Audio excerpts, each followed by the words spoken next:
les prix plus bas pour tous les Canadiens. C'est ça le gros bon sens. Et c'est ce que nous allons faire pour les Canadiens à travers le pays. Thank you very much, everyone. It's great to be here. It's great to be here with my beautiful wife, Anna, in Penticton, one of the most incredible places in the world. When I was a kid growing up in the West, my folks would bring us here for a little camping trip. And I remember those great days. We didn't have a ton of money. My folks were teachers, but they could afford to throw us all in the car and drive us out here and throw up a tent and get a campfire going. And I always thought if I ever did well enough when I got older, I might even have a little cottage out here. That was at a time when everything seemed possible in Canada. You worked hard, you could achieve anything. Didn't matter where you came from, it mattered where you were going, didn't matter who you knew, it mattered what you could do. And that's the country I want for my kids and for all Canadians. But lately, that's not the country we've seen. After 8 years of Trudeau, life costs more for our seniors, our youth, and our workers. After his inflationary carbon taxes and deficits have driven up the cost of everything. Work doesn't pay because Trudeau eats up too much of your paycheck with his higher payroll and income taxes. Housing costs have doubled to the point where 9 in 10 young people believe they'll never be able to afford a home. It wasn't like that before Trudeau. In fact, it's never been like that. This is a brand new problem. This is the first generation of young people in the history of Canada that believe they will never be able to afford a home. After 8 years of Trudeau, crime, chaos, drugs, and disorder are common in our streets after he released repeat violent criminals through same-day bail and catch-and-release policies. And after 8 years of Trudeau, he tries to divide, to distract people from all that he has broken. But the worst came today. Trudeau had promised Canadians that they didn't have to worry about higher interest rates, that rates would be low forever.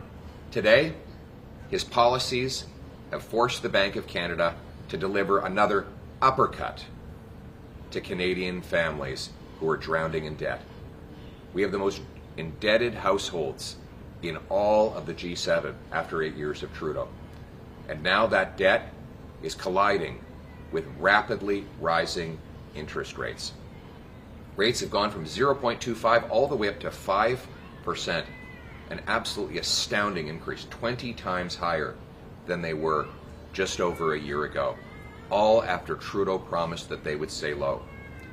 These rates are obviously set by the Bank of Canada, but the culprit is Justin Trudeau. His inflationary carbon tax and deficits are driving up the inflation rate, which forces the Bank of Canada to increase the interest rate. And now Canadians are hit with the double whammy of higher costs for food, gas, housing, and groceries, and now higher costs on all that debt that Trudeau's policies have forced them to take on. Enough. We need to get back to common sense. A Poilievre-led government will bring home lower prices by axing the carbon tax, balancing the budget to bring down inflation and interest rates.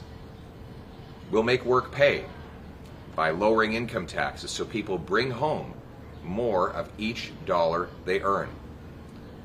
We'll bring homes that people can afford again by incentivizing the cities to clear away the bureaucracy, free up land, and speed up building permits. We're going to make this the fastest place on earth to get a building permit. We're going to sell off 6,000 federal buildings and tens of thousands of acres of federal land so that we can build the millions of homes that are needed so that our young people can have the hope of home ownership again. We're going to bring home safe streets with jail and not bail for repeat violent offenders and treatment, not free tax-funded narcotics for addicts, so we can bring home our loved ones drug-free. We're going to bring home hope. We're going to make this once again a country that works for the people who do the work. We're going to make this a country where it doesn't matter where you come from. It matters where you're going. It doesn't matter who you knew. It matters what you can do. That's the country that I remember when I came to camp here with my folks as a kid. The country that brought my wife here as a refugee. It's the country we want for our kids and yours. It's the country that we love. Let's bring it home. Thank you very much. Questions? Talking about selling off land and buildings and cutting taxes, wouldn't all those things have an inflationary effect? They'd have a deflationary effect. How so? Well, let's start with land. Well, the reason we have the worst housing crisis in the G7 is because we have the lowest number of houses per capita of all G7 countries. It's kind of an ironic thing that we have the fewest houses per capita of all G7 countries, even though we have the most land to build on. That's why housing is about half the cost in the United States as it is here in Canada. We know that price is set by only two things: supply and demand. We have lots of demand because our population grew by 1 million people last year. But we don't have the supply because we only build about 200,000 houses. So how do we get more supply? We free up land, we remove the bureaucracy, and allow people to build, build, build. We go from being the second slowest place to get a building permit to being the fastest place in the OECD. That's how we're going to bring it home. Canada's not the only country struggling with inflation, but Canada's the only one with Justin Trudeau. Why is the U.S., why is Europe struggling with inflation if you're pinning this all on Justin Trudeau? Well, let's start with housing inflation. We have the worst housing inflation of any of the G7 countries. Our housing is almost twice as expensive as the Americans. After 8 years of Justin Trudeau, during his time in office, home prices have doubled. The average mortgage payment has doubled. The average rent doubled. The needed down payment has doubled. Canada used to have affordable housing. In fact, there was never a generation in Canadian history of young people who didn't believe they could afford a home. That only happened after 8 years of Justin Trudeau. It's true that consumer price inflation has been high in all countries that have Trudeau's policies. So where there are big deficits and high taxes, there's high inflation. And where there are more fiscal discipline and lower taxes, there's low inflation. So it's true that other countries have made dumb decisions. That doesn't justify our Prime Minister for doing the same. Our kids taught us, our parents taught us as kids, that just because our friends are jumping off a bridge doesn't mean we have to as well. You compared Kelowna to a third world country. What do you think of Penticton? I think both of these places are the most beautiful in the world. What I said of Kelowna is that it's just incredible that places like downtown East Side Vancouver, Peterborough, Kelowna, parts of Toronto, parts of Calgary have had these tent cities go up that if you were looking at them, you didn't know where you were, you might think you were in a third world country. But this is life in Canada now, after 8 years of Justin Trudeau. Not only were these scenes not visible to us or not around 8 years ago, they weren't even imaginable. But after 8 years of Trudeau's destructive economic policies, the doubling of housing costs, the rising cost of energy, people are forced out of their homes and onto the streets, living in tents. His policies on drugs and crime have left people destitute and stuck in these horrible situations. But the good news is we can turn the hurt that he's caused into the hope that Canadians need. And we'll be working with people in cities like Kelowna. So it's going to take first world or third world in your opinion? First world. All of Canada's first world. And we want to keep it that way. That's why we have to reverse the policies of Trudeau that have caused so much hardship for so many people. And we're gonna get people into homes they can afford. We're gonna get treatment so they're no longer addicted to drugs, because we know the policies that Trudeau has taken on housing, on inflation, and on drugs have given us tent cities. I want to give people homes and hope. Mr. Poilievre, the issue of the port strike here, the federal government has mandated, put a limit on negotiations. If they do go ahead and mandate back to work legislation, would the Conservative government support that? Well, first and foremost, we want Trudeau to do his job. This is a federal port. These are federally regulated workers, and this is a federal strike. Justin Trudeau is the federal Prime Minister. His incompetence, though, has been staggering in this strike. First of all, he's forced the workers into a desperate lose-lose position. His carbon taxes and inflation have forced workers to fight for their livelihoods, in some cases by going on strike. They can't pay their bills, and I understand why they're so desperate. Most Canadians are now, after 8 years of Trudeau. We need to start by reversing these policies so that hardworking, blue-collar union folks like the port workers can pay less and bring home more. With regards to the strike, it's a federally mediated strike, and Trudeau's minister has been totally incapable of getting the parties to the table and getting a deal. Our first goal is to get the workers and management together for a fair deal that works for both the employees and the employer so that we can get our goods moving again.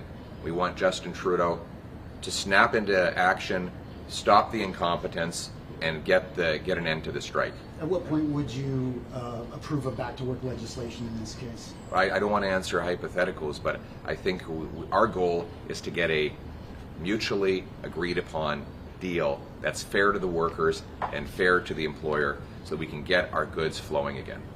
Now, you had mentioned grocery inflation as one of the things, the cost of grocery being increased by inflation, but there have been multiple reports that the cost of groceries, among other things, have become totally disconnected from actual inflation and supply chain costs. How would you address that base need for most Canadians beyond just inflation? Because it is beyond inflation. Well, first, you're right. The food prices are now growing faster than at any time in my life. Why?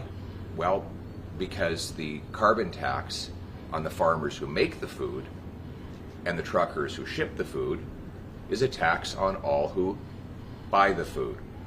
This is a Trudeau tax that is adding thousands of dollars in extra costs to British Columbians and all Canadians.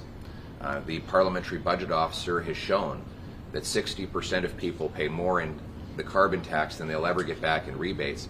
And now there's a second carbon tax with no rebate at all. So I will axe the tax on our farmers and truckers to bring home more affordable groceries. But that is a supply chain cost. The carbon tax is a supply chain cost, and the reports have been saying that the cost in groceries at the store when you pick them up are beyond supply chain. The supply chain rises. Yeah.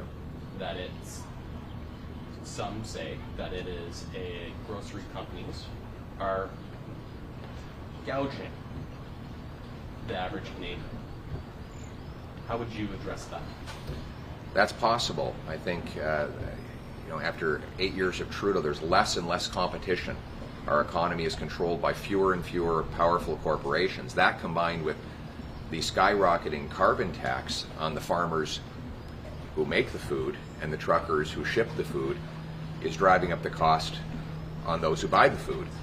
So we need to axe the tax and open up more competition in our economy so that Canadians can bring home affordable groceries. Did you have time to win back this riding? It's traditionally conservative. It's been NDP a couple times. What's going to take to get it back and wrestle it back from empty cannons?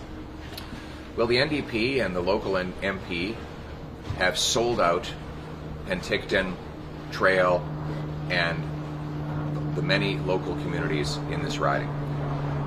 The NDP member of Parliament here doesn't work for South Okanagan, Kootenay. He works for Justin Trudeau. He signed a deal with Justin Trudeau to go into a costly coalition. And the NDP is voting to hike the carbon tax on rural communities where they have no choice but to drive long distances.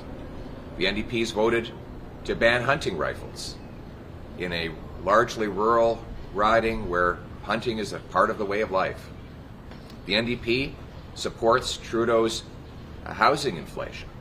They support all the policies he's brought in that have helped double housing costs over the last 8 years.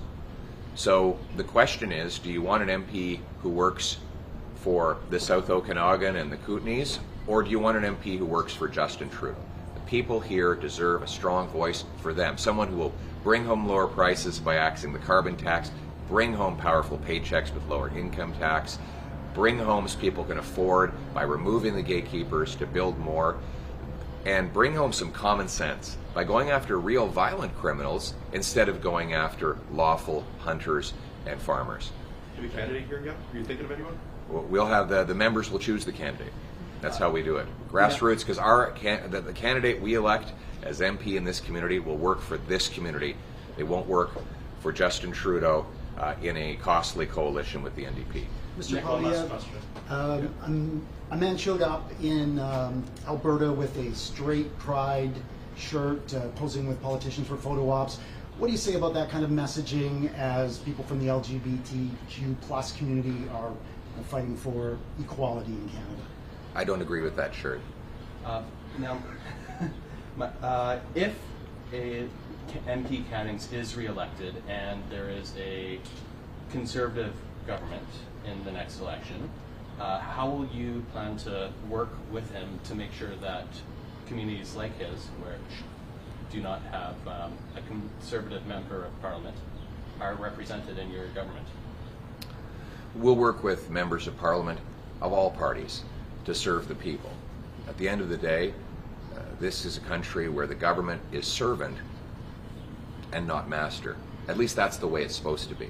And when I'm Prime Minister, that is the way it will be.